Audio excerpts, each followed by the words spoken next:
Yes. Today let us see section 9, print and censorship.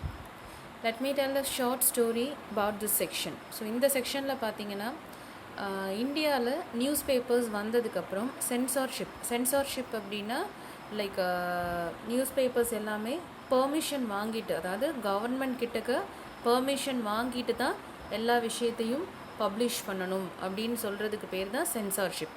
ஓகேயா? இப்போது நமக்கு முன்னாடி நான் சொன்ன மாதிரி சென்சார் போர்டு அப்படின்னு சொல்லிட்டு இப்போவும் இருக்கு இல்லையா? எந்த ஒரு ஃபிலிம்லாம் இந்தியாவில் வந்து நமக்கு ரிலீஸ் பண்ணணும் அப்படின்னா சென்சார் போர்டுக்கிட்ட அப்ரூவல் வாங்கணும். ஸோ அதுக்கு பேர் தான் சென்சார்ஷிப். யூஸ்வலாக சென்சார்ஷிப் அப்படிங்கிறது ப்ரெஸ், தட் இஸ் நியூஸ் பேப்பர்ஸ்க்கு வந்து நிறைய கண்ட்ரீஸில் ரிலாக்ஸேஷன் இருக்கும். ஏன்னா ப்ரெஸ் அப்படிங்கிறது வந்து they have their own freedom to express அப்படிங்கிற மாதிரி இருக்கும். பட் இந்தியாவிலையுமே நியூஸ் பேப்பர்ஸ், தட் இஸ் ப்ரெஸ்க்குமே வந்து சென்சார்ஷிப் கொண்டு வந்தாங்க. ஏன் கொண்டு வந்தாங்க அப்படிங்கிறத பற்றின செக்ஷன் தான் இது. Actually you know very well, 1600 East India Company they invited India. அதுக்கடுத்து பார்த்தீங்கன்னா அவங்க மட்டும்தான் இந்தியாவில் மோனோபாலி ரைட்ஸ் வாங்கியிருந்தாங்க ட்ரேட் பண்ண. ஸோ அப்போ வந்து அவங்க வந்து இந்தியன்ஸை வந்து லைக் 17th செஞ்சுரியிலலாம் பார்த்தீங்கன்னா 17th 18th செஞ்சுரியில் இந்தியன்ஸை ரொம்ப அவங்க அவங்களுக்கு ஒரு பெரிய அப்போசராக அவங்க வந்து நினைக்கவே இல்லை. ஈஸ்ட் இந்தியா கம்பெனி எந்த மாதிரியான நியூஸ் பேப்பர்ஸை பார்த்து பயப்படுவாங்க அப்படின்னா, அவங்க இங்கே வந்து மோனோபாலி ட்ரேடு பண்ணிகிட்டு இருக்கும்போது இங்கே இருந்த சில இங்கிலீஷ்மென், ஓகேயா, ஆஸ் அ டூரிஸ்ட்டாக வந்திருக்கலாம், இல்லை வேறு ஏதாவது காஸ்க்காக இங்கே இங்கிலீஷ்மென் வந்திருப்பாங்க இல்லையா? ஸோ அவங்க வந்து இவங்களை பற்றி இங்கிலாண்டில் போய் சொல்லிடக்கூடாது, சொன்னால் எங்கே இவங்களுக்கு மோனோபாலி ட்ரேடோடைய ரைட்ஸ் கம்மியாயிடுமோ அப்படிங்கிறத தான் வந்து ஈஸ்ட் இந்தியா கம்பெனி பயந்தாங்களே தவிர இந்தியன்ஸை அவங்க வந்து ஒரு பெரிய அப்போஸ் பண்ணுற ஒரு ஃபேக்டராக அவங்க பார்க்கல. பட் 1857 ரிவோல்ட்டுக்கு அப்புறம் இந்தியன்ஸ் மேலே அவங்களுக்கு ஒரு ஃபியர் வந்தது. You know very well, 1857 revolt, first war of Indian independence அப்படின்னு சொல்லுவோம் இல்லையா, சிப்பாய் மியூட்டினி. ஸோ அதுக்கு அடுத்து வந்து they want to impart some censorship to the press and newspapers. So this section was about that only. Let me get into the section.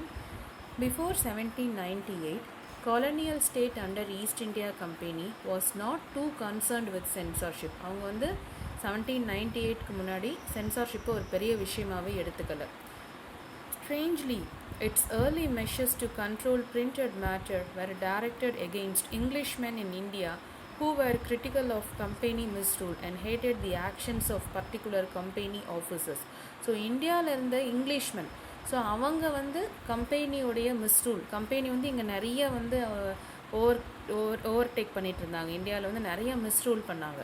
So இதை பற்றி யாரும் வந்து இங்கிலாண்டில் போய் சொல்லிடக்கூடாது, அங்கே பிரிட்டிஷ் கவர்மெண்ட் கிட்ட சொல்லிடக்கூடாது, அண்ட் இங்கே கம்பெனி ஆஃபீஸர்ஸ் பண்ண கரப்ஷனை யாரும் சொல்லிடக்கூடாது அப்படிங்கிறத பற்றி மட்டும்தான் இங்கிலீஷ் ஈஸ்ட் இந்தியா கம்பெனி பயந்தாங்க. The company was worried that such criticism might be used by its critics in England to attack its trade monopoly in India. So இதனால் வந்து இவங்களை பற்றி அங்கே யாரும் சொல்லிட்டாங்கன்னா, கிரிட்டிசிசம் சொல்லிட்டாங்கன்னா, எங்கள் இந்தியா கூடக்க மோனோபாலி ட்ரேடு பண்ணுறதுக்கான ரைட்ஸை பிரிட்டிஷ் கவர்மெண்ட் கேன்சல் பண்ணிடுவாங்க அப்படின்னு they got worried.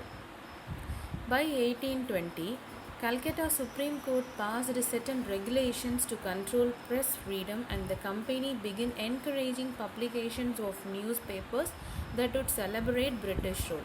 1820 Calcutta Supreme Courtல வந்து ப்ரெஸ் ஃப்ரீடமை வந்து கண்ட்ரோல் பண்ணுற மாதிரி சில ரெகுலேஷன்ஸ் வந்தது. என்ன அப்படின்னா, என்ன மாதிரியான பேப்பர்ஸ் மட்டும் என்கரேஜ் பண்ணணும் இந்தியாவில்னா, பிரிட்டிஷ் ரூலை வந்து வெல்கம் பண்ணுறது இல்லை ப்ரைஸ் பண்ணுற மாதிரி பேப்பர்ஸ் மட்டும்தான் இந்தியாவில் பப்ளிஷ் ஆகணும் அப்படின்னு கொண்டு வந்தாங்க. In 1835, faced with urgent petitions by editors of English and vernacular newspapers. So இதை எதிர்த்து பார்த்தீங்க அப்படின்னா இந்தியாவில் இருக்கிற vernacular newspapers and editors of England, so editors of English இவங்கெல்லாம் வந்து அப்போஸ் பண்ணவும் இந்த ரூல் வந்து கொஞ்சம் ரிலாக்ஸ் பண்ணாங்க. இது governor general Bentinck agreed to revise press law. So இவங்க வந்து 1820 பாஸ் பண்ண ப்ரெஸ் லாவை வந்து ரிவைஸ் பண்ணுறதுக்கு கவர்னர் ஜென்ரல் பென்டிக் வந்து அப்ரூவல் கொடுத்தாரு. Thomas Macaulay, a liberal colonial official, formulated new rules that restored the earlier freedom. So Macaulay என்ன செஞ்சார், he is very known for its capable administration and also he is a very liberal colonial official. ரொம்ப லிபரலான colonial official. நிறைய வந்து schemes எல்லாமே இந்தியாவில் நிறைய reforms பண்ண ஒரு நோட்டபிள் ஜென்ரல் இவர். ஸோ இவர் என்ன பண்ணார் அப்படின்னா, ஸோ பழைய ஃப்ரீடமே, முன்னாடி ப்ரெஸ்ஸுக்கு இருந்த ஃப்ரீடமே வந்து கொடுக்கறதுக்கு அப்ரூவல் கொடுத்தாரு. ரீஸ்டோர் அப்படின்னா அந்த திரும்ப கொண்டு வருது. After the revolt of 1857 attitude to freedom of the press changed. So 1857க்கு அப்புறம் ஃப்ரீடம் ஆஃப் ப்ரெஸ் அப்படிங்கிறதோட ஆட்டிடியூட் வந்து மாறுச்சு. ஓகேயா? Enraged Englishman. என்ரேஜ்னா என்னது? கோபம். Making one anger. Enrage means anger. Enraged Englishman demanded a clamp down on native press. Clamp டவுன்னா அடக்கிறது. எதை அடக்க நினைக்கிறாங்க? Native press. அதாவது நேட்டிவ் ப்ரெஸ்னால் யாருன்னா இங்கிலீஷ் ரூலை அப்போஸ் பண்ணுற ப்ரெஸ் எல்லாத்தையும் கிளாம் டவுன் பண்ணணும் அப்படின்னு இங்கிலீஷ்மேன் டிசைட் பண்ணுறாங்க. So they passed one act. As vernacular newspaper became assertively nationalist. அசர்ட்டிவ்னா ரொம்ப ஸ்ட்ராங் நேஷனல் சப்போர்ட்டாக இருந்தனால the colonial government begin debating measures of stringent control. So colonial government என்ன பண்ணுறாங்க? ஒரு ஸ்ட்ரிஞ்சன்ட் கண்ட்ரோல் இந்த நியூஸ் பேப்பருக்கெலாம் கொடுக்கணுங்கிறாங்க. ஸ்ட்ரிஞ்சன்ட் அப்படின்னா strict control. Okay. In 1878 vernacular press act was passed. இது வந்து ரொம்ப முக்கியமான ஆக்ட்மா. ஸோ 1878 வந்து காலனியல் அஃபீஷியல் என்ன ஆக்ட் பாஸ் பண்ணுறாங்க? Vernacular press act. இந்த ஆக்ட் எதை பேஸ் பண்ணி அப்படின்னா அயர்லாண்டு ப்ரெஸ் லாவை பேஸ் பண்ணுது. ஐரிஷ் அப்படின்னா என்னது? அயர்லாண்ட். ஓகேயா? So modelled on the Irish press law.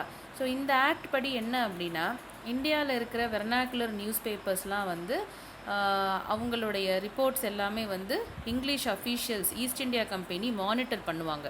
If ஏதாவது வந்து அவங்களுக்கு அப்போஸாக வந்து போச்சு அப்படின்னா, ஒரு ஃபால்ஸ் ரிப்போர்ட் வந்தது அப்படின்னா ஃபஸ்ட்டு வந்து அந்த நியூஸ் பேப்பருக்கு வார்ன் பண்ணுவாங்க. திரும்பவும் அவங்க அதை கேட்கல அப்படின்னா அந்த ப்ரெஸ்ஸையே வந்து சீஸ் பண்ணிடுறதுக்கான பெர்மிஷன் இருக்கிற ஆக்ட் தான் என்னது? இந்த vernacular press act.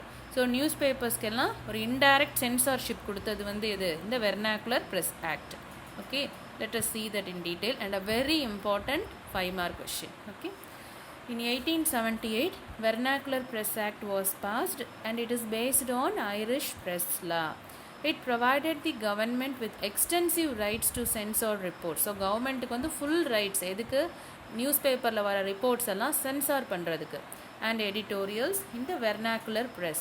From now on, the government kept regular track of the vernacular newspapers published in different provinces. இந்தியாவில் இருந்த எல்லா ப்ரொவின்சஸ்லேயுமே வர நியூஸ் பேப்பர்ஸை கவர்மெண்ட் என்ன பண்ணாங்க? க்ளோஸாக மானிட்டர் பண்ண ஆரம்பித்தாங்க. ரெகுலர் ட்ராக்னா என்னது? மானிட்டர் பண்ணுறது.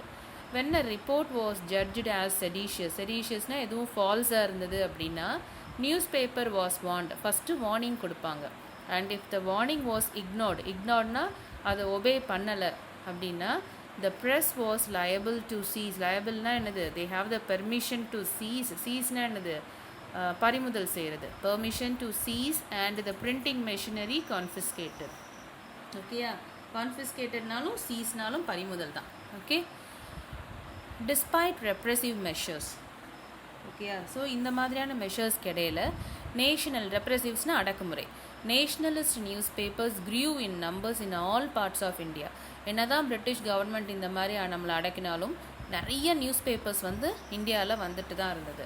தே reported on colonial misrule and encourage nationalist activity.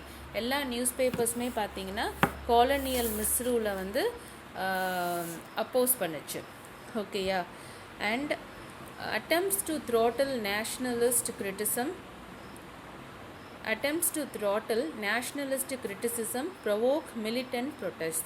throttle அப்படிங்கிறது வந்து நம்ம வெஹிக்கிள் எல்லாம் யூஸ் பண்ணுற ஒரு டிவைஸ்மா. ஆக்சுவலி இங்கே throttle அப்படிங்கிறது என்ன மீனிங்னா அட்டாக் ஆர் கண்ட்ரோல் அப்படிங்கிற மீனிங்கில் எடுத்துக்கணும். ஓகேயா? attempts to control nationalist criticism ப்ரொவோக்னா என்னது? Militant protest. மிலிட்டன்ட் ப்ரொட்டஸ்ட்னா மிலிட்ரி பீப்புளே என்ன பண்ணாங்க? 1857 ரிவோல்ட்டெல்லாம் வந்தது இல்லையா? அந்த மாதிரி. ஸோ நிறைய வந்து பீப்புள் வந்து என்ன பண்ணாங்க? ப்ரொட்டஸ்ட் பண்ண ஆரம்பித்தாங்க. நிறைய காமன் பீப்புள் எல்லாருமே என்ன பண்ணாங்க? ப்ரொட்டஸ்ட் பண்ண ஆரம்பித்தாங்க. This in turn led to a new cycle of persecution and protest. So இதனால் என்ன பண்ணாங்கன்னா they started a new kind of persecution. பர்சிக்யூஷன்னா என்னது? Ill treatment. Okay, when Punjab revolutionaries were deported in 1907.